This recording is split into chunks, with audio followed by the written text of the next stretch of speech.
Greetings. I'm Evan Swensen. I'm an author and a book publisher. I'm also the developer of Author Masterminds, sponsor of Readers and Writers Book Club.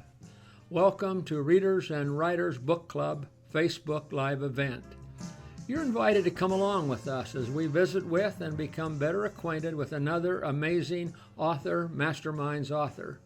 Today we'll be talking with Author Masterminds author T. Martin O'Neill, Operational Intelligence Specialist, Field Operative, and True Patriot. We'll be talking with Marty about how he became a published author and about his books, Into the Fire, The Worth of Souls, and what's still coming. We'll also be talking with Marty about his role as a Navy captain and as the intelligence officer of SEAL Team 1. And a bit about his before and after. Well, we'll let Marty tell you about that. Before we begin the talk with Marty, here's this. We're going to have a really big door prize drawing today as Marty's way of thanking you for attending this Readers and Writers Book Club Facebook Live event. The door prize will be 10 free copies of Into the Fire audiobooks. At the appropriate time, all you need to do is send us an email telling us you'd like an audio copy of Into the Fire and the narrator's name. You want to be here to learn more about Marty and what it takes to become a published author and what it's like to see your years of hard work and a bit of good luck turn into a book that sells at Barnes & Noble, Amazon, and everywhere good books are sold. And don't forget about the audio book door prize. Now let's talk. Let's talk with T. Martin O'Neill, Operational Intelligence Specialist, Field Operative, and True Patriot. Welcome to Readers and Writers Book Club, sponsored by Author Masterminds. Hello, Marty. Good afternoon and welcome to my humble abode. It's nice to be here with you. Marty, we kind of warned the folks back home earlier about this picture here that we're going to lean on you to explain that. Before you're getting your thoughts together, I guess, before we go there, I just wanted to mention to folks back home that this is a conversation we're having today. We have three other authors here joining in the conversation. We have Gordon Parker, Marianne Paul, and we have Walter Grant here that we're going to be visiting with from time to time. So Marty, we turn to you. What is this all about? Well, in about mid-career, you can see I was a commander at the time with the 3 stripes.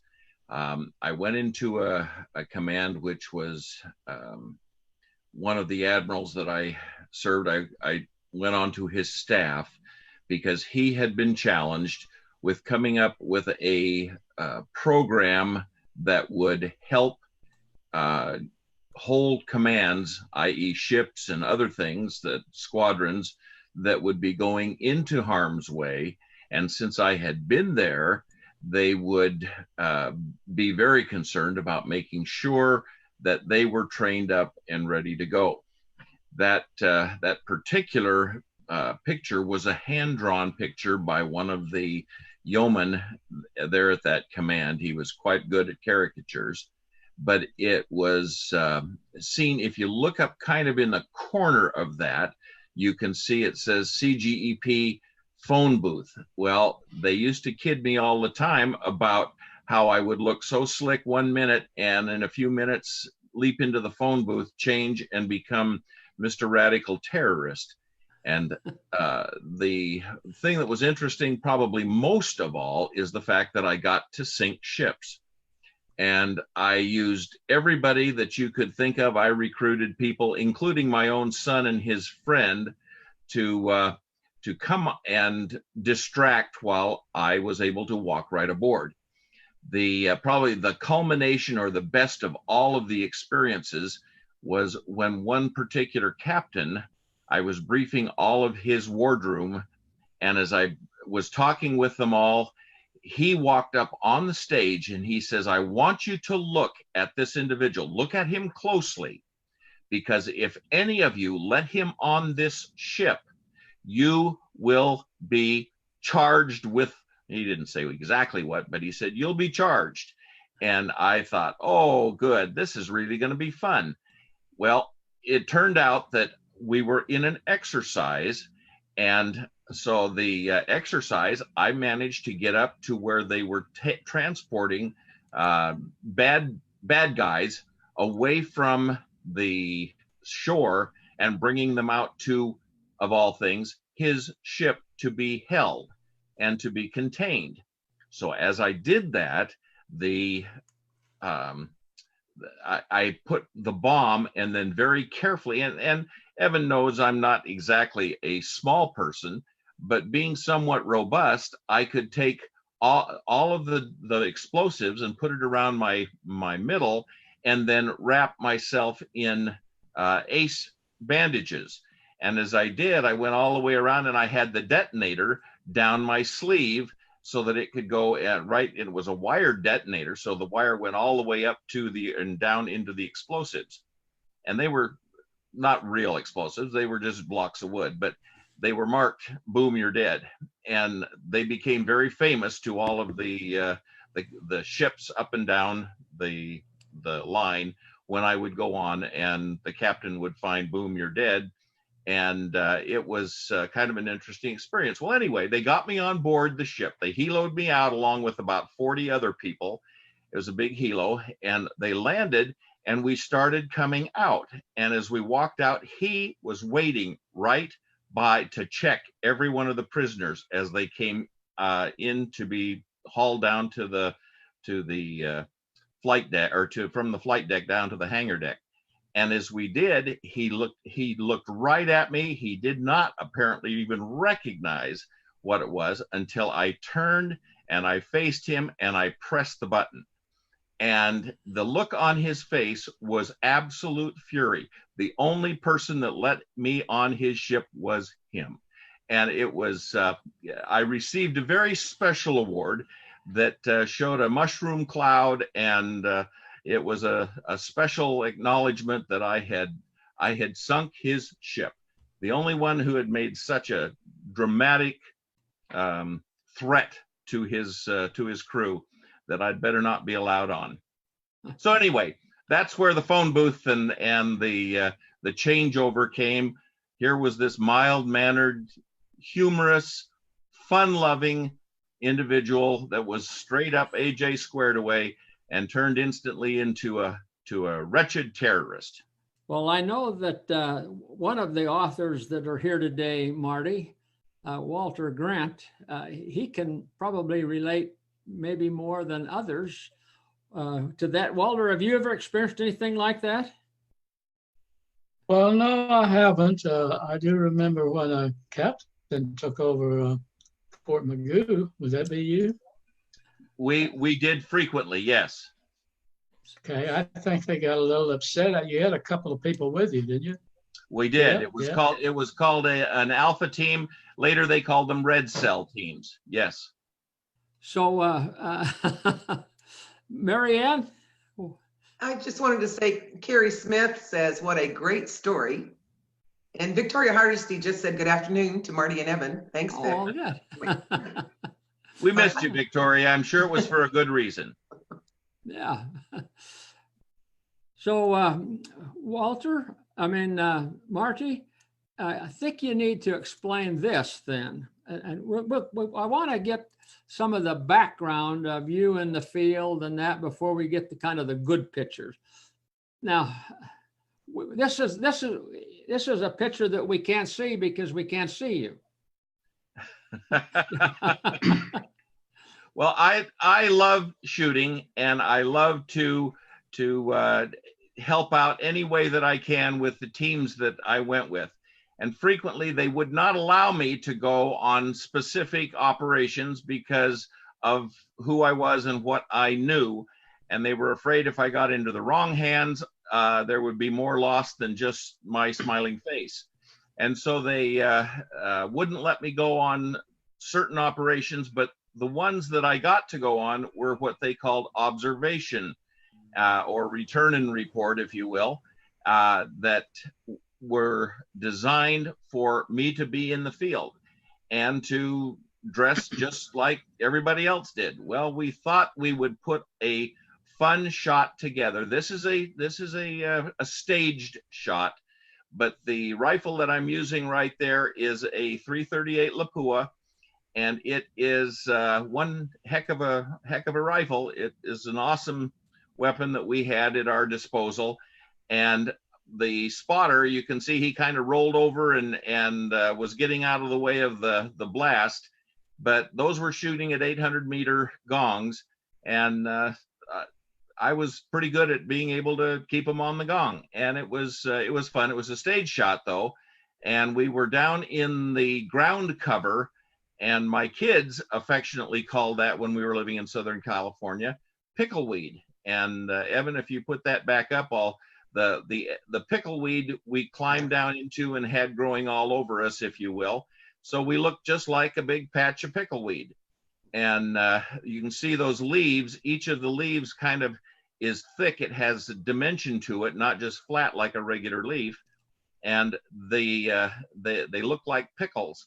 And the kids always called them pickleweed. And so that's something that I passed on to the unit, and they still call it pickleweed, to my knowledge, to this day. Now, Marty, then is this the real gun? Then is this you or? Yes. The other weapon that I had there, that was when I was laying prone, that was a real weapon. That was a weapon that I had been able to use. As I said, I got pretty good out to 800 and 1,000 meters to be able to hit. Okay. This particular picture is a little different.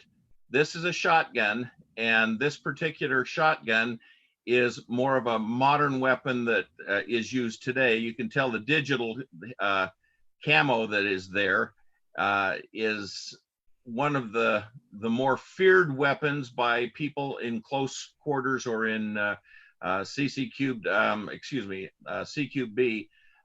type environments, which is close quarter combat, and they're pretty devastating. My favorite weapon that I carried, and I bring it up in my books, is I had a strong affinity with a 45 caliber Mac 10 with a big suppressor on it. And so when I would shoot it, you would hear the action moving, but you would the report of the weapon would not be as strong or scary, if you will. And in a closed room, it cycled so fast, it was about 800 rounds per minute, and it would empty a magazine of 32 rounds in a heartbeat. Wow. Marianne, you had Steve Levi has a great question. So I thought I'd ask you, the pickle patch picture? Pickleweed, yep. Yeah, that one. What do you call the jackets you are wearing? Well, the whole outfit is a ghillie suit, GHILLIE, and the ghillie suit was designed to weave into it. It was a mesh garment that was pretty substantial mesh, and you could weave into it any of the local flora that you came across and kind of make it so that you blended right into the exact stuff that you had there. You see a lot of ghillie suits that are offered in sporting goods stores that are just yarn. Mm-hmm. And those are fine, for what they're using it for, to confuse an animal or whatever, that's different. But if you want to hide your own person, you slide into, you can see right over the left shoulder, right over my left shoulder, right by my left ear, you can see part of that mesh. Mm-hmm. And that's, again, what you weave the stuff into. And as good as you can be with the weaving, you can pretty much disappear. Yeah. Okay. Well, Marty, you've had an interesting, very interesting career. You've been both, I guess, Marines and Navy, and I don't know a lot about military, but let's talk about this picture. What is this, Marty? These are my 4 sons, and I have one son that is a dentist. He is now a commander, and so this was when he was a lieutenant, and he went the extra mile and earned his the C ratings, or at sea ratings, which is very difficult for a staff officer like a dentist. I'm very proud of him for doing that, because he took my advice and chose to do that. I did the same thing, and he chose to follow suit. That's what's the kind of the wings above his ribbons. So the sons are following the dad. Is that what you're telling us? Yes. Yeah. And on my right, I noticed that all of the sons have your good looks. Well, no, what happened is the mold was broken after me. What they got was looks that made their mother proud. Well, I knew that they didn't get their mother's looks. She still has hers. I just had to say that, Marty. That was, yeah. And she is the most beautiful thing that I know. Yes. Yeah. Okay. But the son on my right, that's immediately on my right there, is a Navy chief, and he is on board subs that and is very, very, very accomplished in the world of weapons, and he is highly sought by a lot of people. As you can tell, some of my sons are all taller than their old man, and it isn't just that I've compressed with age, it's just that they are all taller than I am.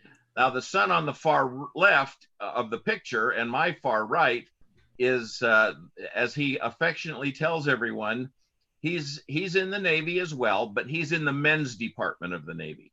He's a Marine. Oh, that's all right. So, Marty, so you've had, like, that's the Marines then. Now, you were also, didn't you have something to do with? Tell us about these guys. Okay, this was in Vietnam, in South Vietnam. As you can tell, the guy on the far right of the picture is hiding behind his Foster Grants, and basically this group of gentlemen were hardened criminals, if you will. They would have loved to have been questioned by those of the other side. More specifically, they would have loved to have been questioned, or loved to have had to be faced with the Russians that we encountered, and they are all extremely knowledgeable individuals. The one right in the middle is a young man that went on also to become a Navy captain. The one to his right is a chief, and retired as a master chief. But who are these guys, Marty? These are mates of mine that I served with in South Vietnam. In the Navy, the Yes. Marines? No, in the Navy. The SEALs? All of them are in the Navy. Okay, these aren't the SEALs guys. No, these are intelligence people. Oh, okay. So the SEALs and the intelligence is different. They don't mix. Is that right? Well, the intelligence had to be attached to the SEALs, because the SEALs got us there, and we did what we had to do, and then the SEALs got us home. Uh-huh. So let's just go to the authors here and ask if any of you have. Do you have any questions or any comments that you would have for Marty? I have a question. Yes, please. How, Marty, you're really easygoing, funny, occasionally, just you're crazy. And I look at that, and I look at who you are here, and I look at who you were there, and I don't know how you mix the two, because obviously you had to be pretty lethal for what you were doing. The way you see me now is a cover. I deal with a lot of the stress and the remembrances by having developed a sense of humor. And having had my experiences with PTSD, I had to have something that made things better. So, Gordon, I think you had a question. Marty, I don't want to stir bad memories for you, but you know, one of my favorite movies, I think one of the best movies ever made, is The Magnificent Seven. Mm-hmm. And there's a great line in that movie where one of the Mexican farmers says, "My palms are sweating," and he says, "Ask of Steve McQueen, do your palms ever sweat?" And McQueen says, "Every time." How many times did your palms sweat, Marty? Read my books, you can find out. But I'm pretty open about the individual that is characterized by some of the activities that I did. There are times where my blood turned to ice, and I thought, "Oops, I've had it. I'm done." It was nice being here on the earth, but I'll end up going away. But that is a struggle sometimes. Yes. Yeah. And yes, they did almost every time. No, and by the way, you absolutely are on my list of books to read. I'm making my way through my friends and colleagues, and I'm looking forward to reading your books. Well, I'm looking forward to have you read it. So who's this guy, Marty? What friend of yours was this? Well, this was me just about a year and a half ago. I was challenged by my darling sons to grow back what I had when I would go do all kinds of activities. In fact, I think there's one picture in that list someplace that shows me in a red checked shirt and with a beard. I had just returned about 2 days before from an activity over in the Middle East, I'm sorry. And I had the beard as well because we were permitted to do that. And so I grew mine back to show him what the old man still looks like. And so that means that you're always been that bad. So these are the books we're talking about. Yeah, that's the first two. Right underneath Fire and underneath Soul, you see in the white, it says Death in the Dragon's House, book 1 and book 2. Book 3 is on the way right now. There's a lot of things that I have to do first as I go through the book. I have to then send it back to ONI, back to the Office of Naval Intelligence, where I have an individual who checks to make sure none of the stuff that I'm saying is still classified or could endanger or cause problems with anyone. You'd think, well, gee, Vietnam was 50 years ago. Well, there's still a lot of things that are interacting in other ways that are mentioned. And as I went through The Worth of Souls to me is probably one of the best books I've written. It has exact case studies, specific case studies that at the beginning, and then you follow through some of those characters through the remainder of the book. So you get to see just what happened to them and why they would be included in the book. Any other questions that you might have? Walter, you had a question for Marty. Well, I was just wondering what years you were in Vietnam and what areas did you serve? The time that I spent in Vietnam itself was 71 through 74. And I served all over Southeast Asia, all the way from Malaysia, all the way up into Laos. We were headquartered at a little place down southeast of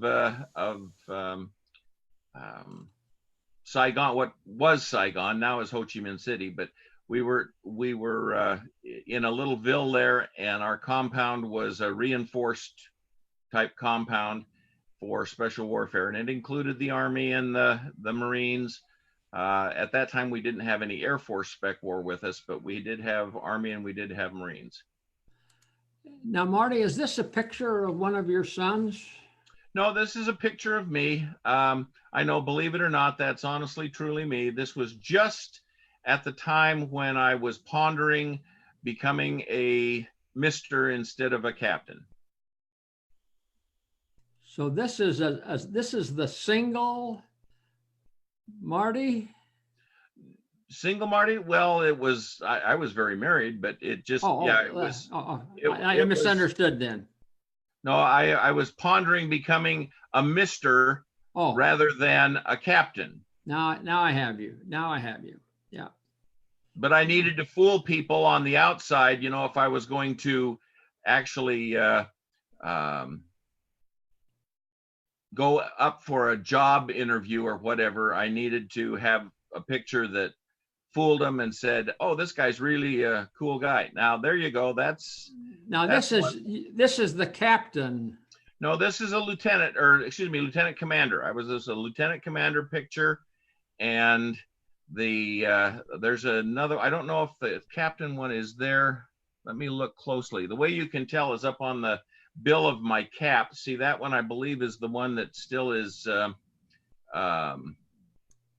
highly polished, and basically it's patent leather, but it is the still smooth. When I made commander, of course, then you get the scrambled eggs on it, and then with captain you have scrambled eggs on it as well.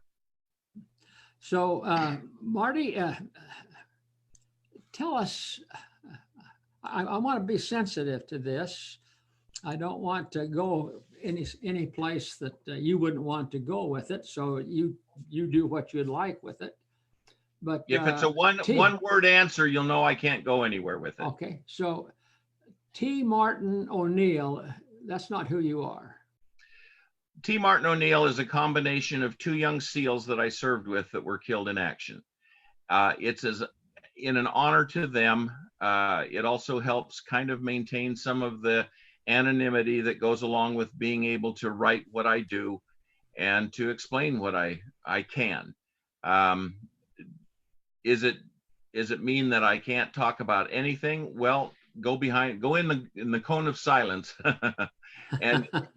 and you suddenly can. There's a lot of things I can talk about, but for human consumption, I can't. So, for as far as all of us here are concerned, you're T. Martin O'Neill. Is that right? Yes, sir. Okay. Does anyone have a comment or question that they would like to ask Marty before I put up this next slide? Walter down there it is. Walter, please. I was just wondering if you're the captain I'm thinking about, that you said you managed to take over Magoo and take the CO prisoner, I think. But did you, I know you work for an admiral who really likes you, if I'm not incorrect here. That's correct.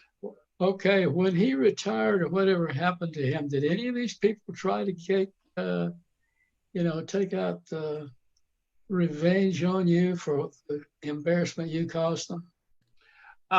No, even my good friend that was the CO of one of the helicopter ships, even he was in good.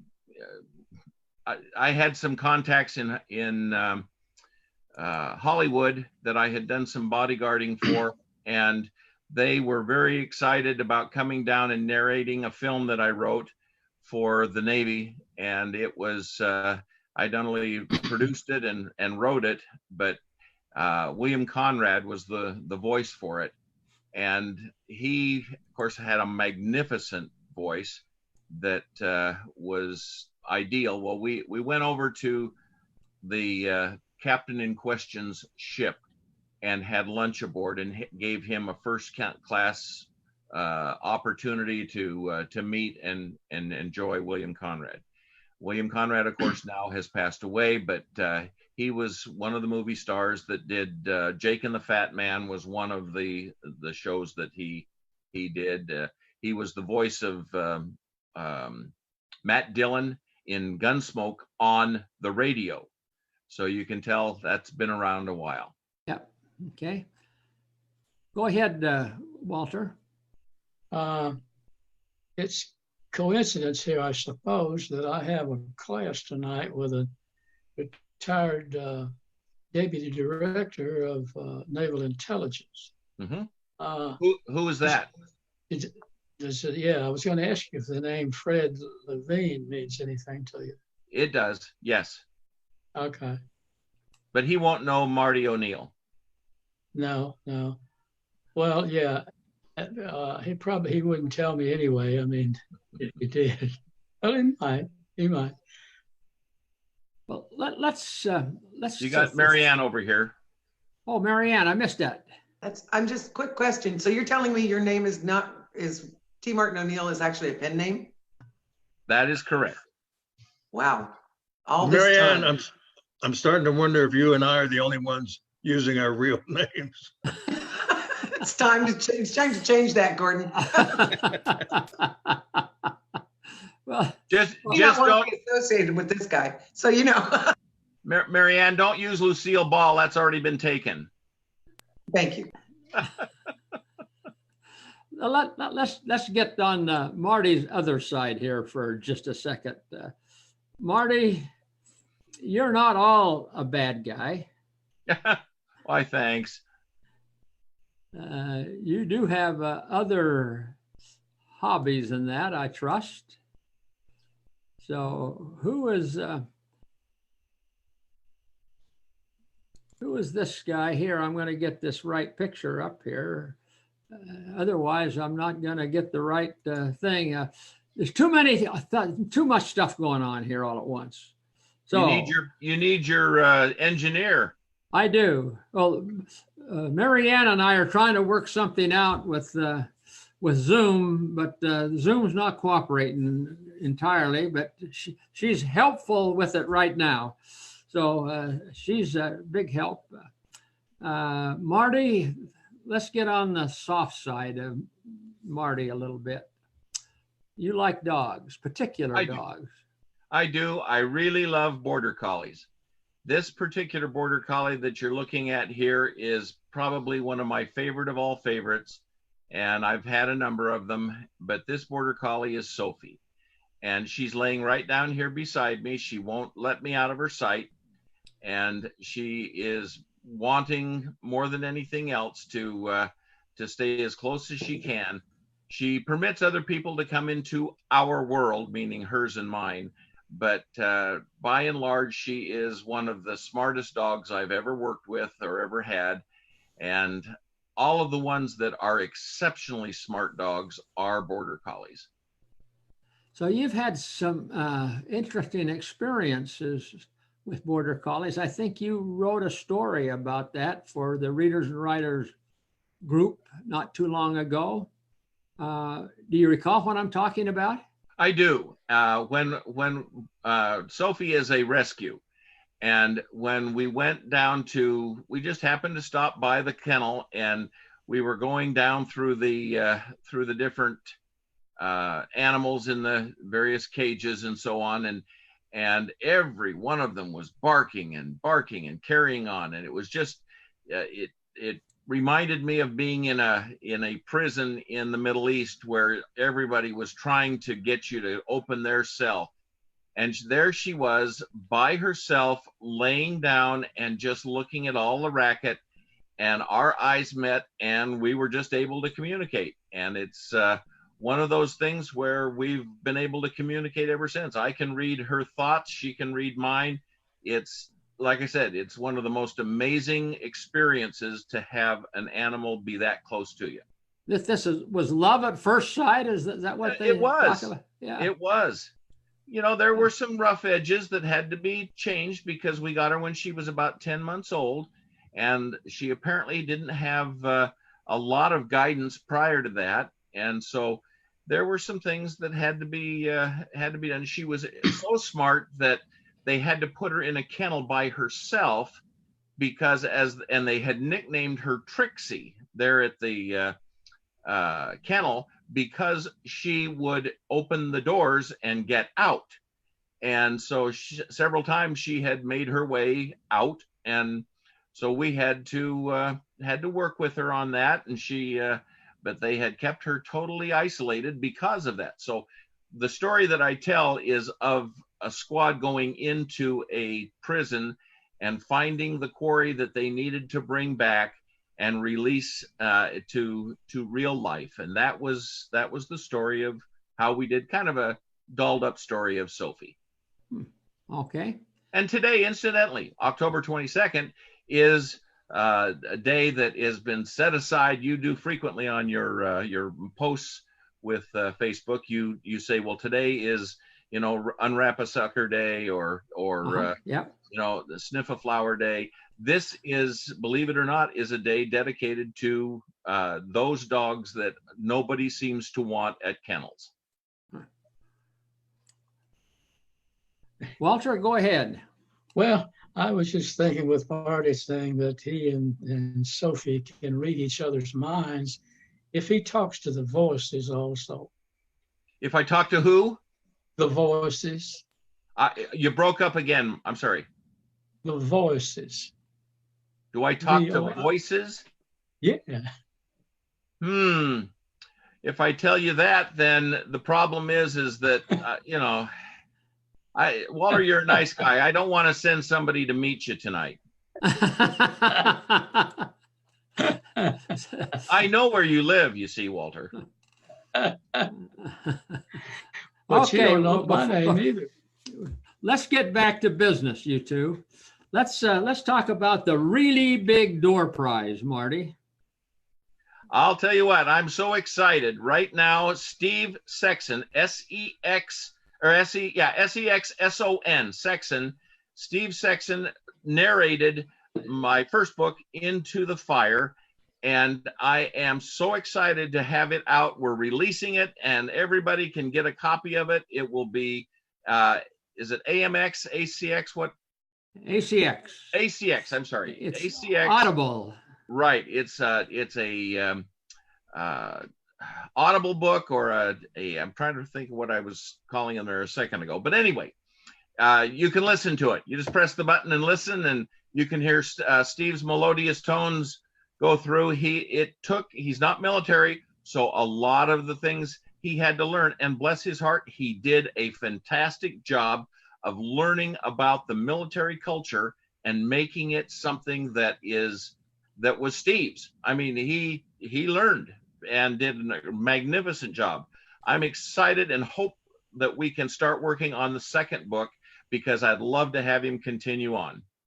So, but for Into the Fire, as I understand, you are prepared to give away on the really big door prizes today, 10 copies, 10 free copies of the audio book Into the Fire. Correct. Now, there's a qualification for it. Okay. That qualification, the reason why I spelled out Steve's last name, S-E-X-S-O-N, Sexson, Steve Sexson. When you request, all you have to do is request in an email to Evan Swensen there at Publication Consultants. I'll give the email. You give the details. Okay, just request Into the Fire, and narrated by Steve Sexson. You have to add Steve's name, or that doesn't count. So, and the first 10 that come in with that, guarantee you will have a genuine ACX copy of that book. Okay, so send the email to Evan, E-V-A-N, at publicationconsultants.com. No S on publication, S on consultants, publication consultants, all one word, .com. Evan at publicationconsultants.com. Just let me know that you'd like a copy of Into the Fire ebook and that the narrator's name is Steve Sexton. Is that right? Did I get that right, Marty? No, Sexson, no T. Sexton, no T. Yep. Sexton, Sexson. Correct. Okay. So does everybody understand that now? Yeah, Walter's writing furiously. So yeah, Walter, he's typing his email. Gordon, you get on the ball right now. Get yours in, and Mary Ann, get yours in. So you're eligible. I thought I saw her. And you three should be the first three anyway. So there's only 7 possibilities beyond that, Marty, because these guys already have my email. They don't have to type it in. So Evan, EVAN, at publicationconsultants.com. Okay. And that'll get you what are we calling that, Marty? The really big door prize. Exactly. The really big, really big. So just like Ed Sullivan used to have a really big show, this will be now. Am I dating myself? Holy cow. Anyway, I saw it once on a History Channel. You think? Yes. But a really big show. There we go. The really big door prize. A really big door prize. Okay, so that's it. The 10, 7 or 3 of them are already gone. I already know that. So there's be seven more. Just send an email to Evan, EVAN, at publicationconsultants.com. Just say you'd like a free copy of Into the Fire ebook, and Steve Sexton, Sexson, is the narrator. Correct. Neat guy. And I know Steve is listening right now because he promised he was going to be listening on the line. So I know he's got some copies already to himself, but who knows? Maybe we can coax him to be on sometime. I would love to have that happen. Yeah. He will make him a guest next time. That would be great. We could talk to him how he learned about the military and his experience of becoming a narrator. That would be great. Yeah. Just don't believe the parts about me being such a browbeater. Okay. Hey, Marty, I see him coming in. Gordon, I think you were first. So that's great. All right. So anything that anyone would like to ask Marty before we depart today? Anything that would be of interest to you that maybe the folks at home would also like to hear about? Can I add one thing? You can, please. I mentioned the difficulties coming back and returning to civilian life. One of the reasons why I don't have a divorce on my case or don't have that hanging over my head is the opportunity to write down my experiences. My wife, I don't remember them. I do not have any recollection of them, but she says of the terrors that frequently would happen at night, and she was scared to death that there might be something that would hurt her. However, when I started writing and getting it down, sorry there, Walter, when I could get it written down, it helped clear my mind. It helped clear a lot of the stuff out of my mind, and I could get things stated in a specific way. Like I said, in the Worth of Souls there is a couple of very hairy experiences that caused weapons to have to be used and impacted my life severely. Having dredged those back up, it was good to be able to get that out and write it down. At one of my book signings, and it just happened to be for this second book, at one of the book signings, there was a gentleman that came up afterward, and I had just read some of the book, and he said, you know, unfortunately, I know you don't want to hear this, but this has taken me back, and I've got to do something about it because it was too real to me. And for that reason, I struggled listening to you. The Worth of Souls there is just, it's got too much reality to it to be able to leave it alone. And it took me back right down to the smells of things that and I described that. Yes. Yes, Marianne. Victoria has a question, and she wants to know how you schedule your writing days.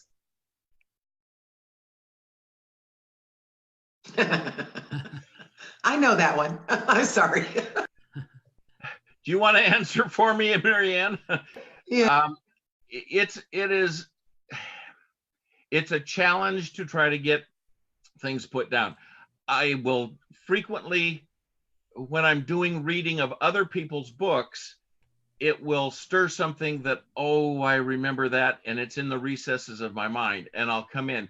My final book here, or not final book, but the next book in the series is a whole conglomerate of a number of experiences, and I write down as much about those experiences as I can at one time. So my hard drive has a number of independent areas that are just pieces of this book, and it requires putting them back together again to make sure that it's a cohesive story. I don't know whether you answered Victoria's question. Yeah, I do it all the time. That answers the question, but I was going to go the long way around the barn to make sure that she understood why. Okay, well, Marty, I have one last question before we go. Our time's getting short, but how about this? Tell us what this, I know that this is T. Martin O'Neill's special personal logo. This is not a military anything. This is yours. Explain that. You got 2 minutes. Explain that, please. The slogans on the outside, return with honor and ever vigilant, portray sections of my life that dealt with specific things. The very center shows the cocked pistol and the trident indicate time with the military special services or special forces.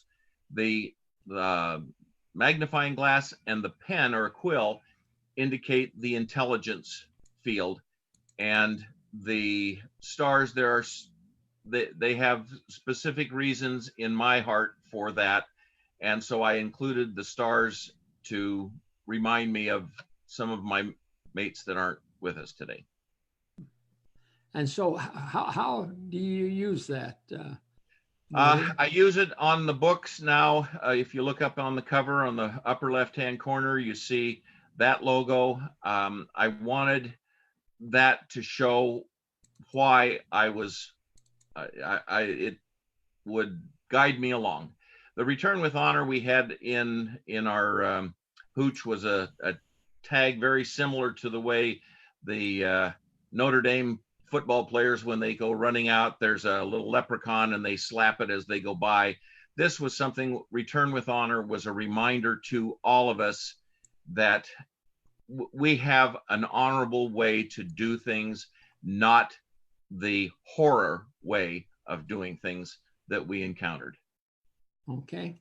I said that was the last question, Marty. However, on the questions over on Facebook Live, Patience asked a question. Did you see that, Marianne? What was the question? If you take you off mute, why we can hear you. I couldn't get in. Yeah, I couldn't get a word in on that. So you go ahead with that one. Okay, she says, how do you scare your grandkids? And when she asked that question, I thought of this photo. So Patience, have we answered your question? Do you have anything to add to that, Marty? Well, my grandkids are some of the prized possessions of my life. And I say possessions in that I can't get enough of having the grandkids around. We have 20 grandkids with possibly another one on the ways.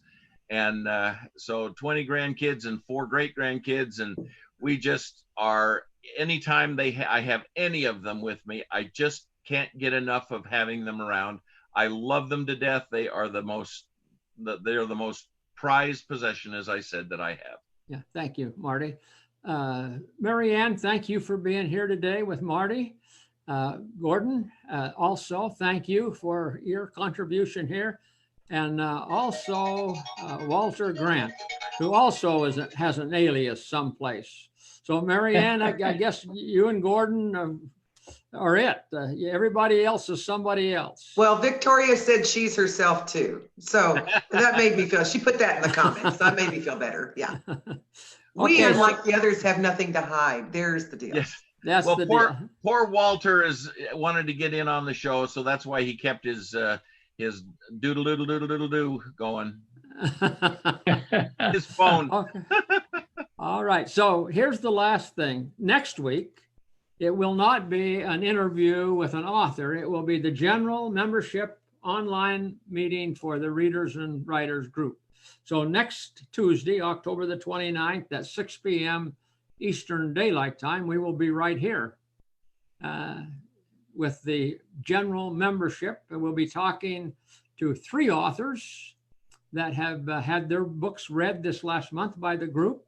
And then we'll introduce 3 more for the next month. Anyway, thank you all for being here. It's been a pleasure and an enjoyable time together with you. Marty, you've been an outstanding guest, and especially to have these other 3 authors here kind of harassing you just a little bit. Well, I deserve being harassed. I harass enough other people.